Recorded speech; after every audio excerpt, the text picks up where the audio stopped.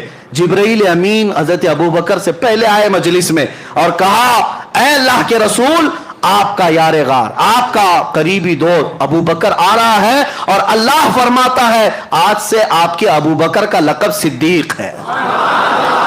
صدیق کسے کہتے ہیں؟ سچ بات کی تصدیق کرنے والا, ہر سچائی کو ماننے والا اسے صدیق کہا جاتا ہے.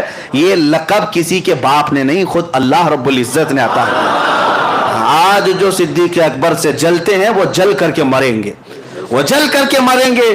حضرت ابو بکر کو صدیق کا لقب کسی اور نے نہیں, خود خلاق کائنات نے عطا فرمایا.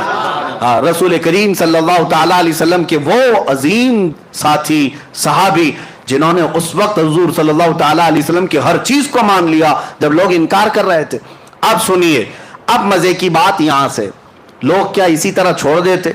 حضور صلی اللہ تعالیٰ علیہ وسلم سے کچھ کفار مکہ نے سوالات پہ سوالات کی. کہا اچھا آپ بیت المقدس گئے تھے تو بتائیے بیت المقدس میں کتنے دروازے ہیں؟ آپ بتائیے. جو لوگ گئے تھے وہ تو کراس ویریفیکیشن کریں گے. حضور صلی اللہ تعالیٰ علیہ وسلم کے بارے میں انہیں معلوم تھا, کبھی حضور گئے نہیں ہیں. تو کہا آپ بتائیے بیت المقدس کیسا ہے, مسجد اقصی کیسی ہے؟ نبی پاک صلی اللہ تعالیٰ علیہ وسلم نے کہا آگے آ جاؤ بتاتا ہوں. جب آگے آئے نبی پاک صلی اللہ تعالیٰ علیہ وسلم نے فرمایا اتنے دروازے ہیں, اتنی کھڑکیاں ہیں, ہر محراب کا ڈیزائن ایسا ہے, چھت ایسی ہے, صف ایسی ہے, محراب یہاں ہے, محراب مریم ادھر ہے, محراب زکریا ادھر ہے, محراب یحییٰ ادھر ہے. میاں ہم 10 سال اس مسجد میں نماز پڑھے, باہر گھر میں جا کر کے ابھی آپ کو پوچھیں مسجد میں کتنی کھڑکیاں ہیں, آپ کہیں گے نماز پڑھنے جاتا ہوں, کھڑکیاں دیکھنے تھوڑی نا, آپ یہی کہیں گے. ابھی آپ بتاؤ, آنکھ نیچے کر کے بتاؤ اوپر چھت پہ کتنے پنکھے لگے ہیں, بتا پاؤ گے؟ ہو سکتا ہے اس مسجد میں کئی سالوں سے نماز پڑھ رہے ہیں, متولی صاحب بھی نہیں بول پائیں گے, نہ امام صاحب بتا پائیں گے کتنے پنکھے کتنے لائٹ, نہیں بتا پاؤ گے. حضور پاک صلی اللہ تعالیٰ علیہ وسلم ہر نقشے کو بتا رہے ہیں, جبکہ امامت بھی فرما رہے تھے نبیوں کی, وہاں خطبے بھی ہو رہے تھے. حضور صلی اللہ تعالیٰ علیہ وسلم کیسے بتا رہے تھے؟ حضور کیا بیت المقدس میں وہی ساری چیزیں دیکھ کر یاد کر کے آئے؟ نہیں.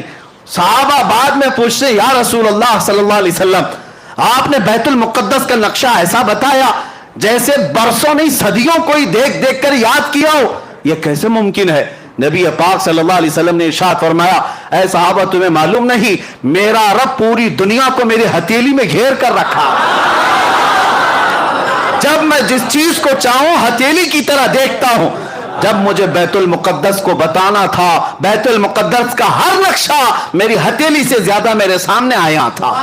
اسی لیے سنی کہتے ہیں ہم یہاں سے پکارے وہ وہاں سے سنیں, مصطفیٰ کی سماعت پہ لاکھوں سلام. اور یہی تو سنیوں کا عقیدہ ہے, مجلس یہاں سجاتے ہیں دیکھتے میرے آقا مدینے سے بھی.